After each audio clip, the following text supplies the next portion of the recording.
The next responsibility for teacher supervisors is to ensure that printing can occur during the exam. It is critical that printing is tested prior to the exam day in order to make sure that the teacher supervisor computer is hooked up to the appropriate printer and that none of the headers or footers are cut off during printing. Printing is very simple because each student has a slip of paper that you gave them for their exam login when they first entered the room. When the student needs to print, they'll simply raise their hand indicating they need to print, and you'll be able to take that slip of paper so that you can match the username to the correct child in order to print it and return both papers to them. This is what this will look like. You'll be inside your Google Classroom while the students are writing the exam.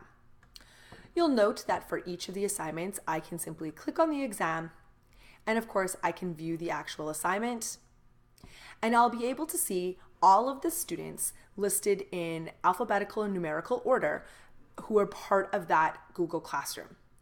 When the student is ready to print, I'll simply look and see that, 8606 exam 100 needs to print. I'll be able to open up that document and I will be able to print it.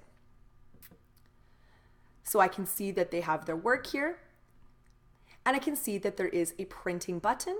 Of course, I can also hit Control P. The first time I do the printing, I need to make sure that I have the appropriate printer settings set up.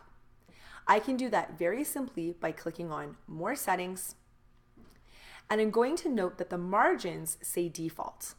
I want to change the margins to minimum, and I also need to make sure that the word headers and footers is unchecked. Note the difference. Headers and footers will print the URL of where that document is located along with the date. You don't want any of that.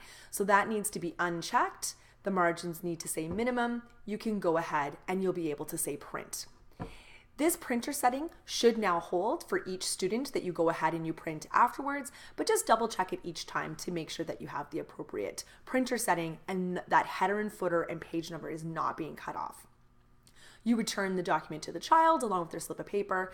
They can continue the editing process and you can print as necessary for each student.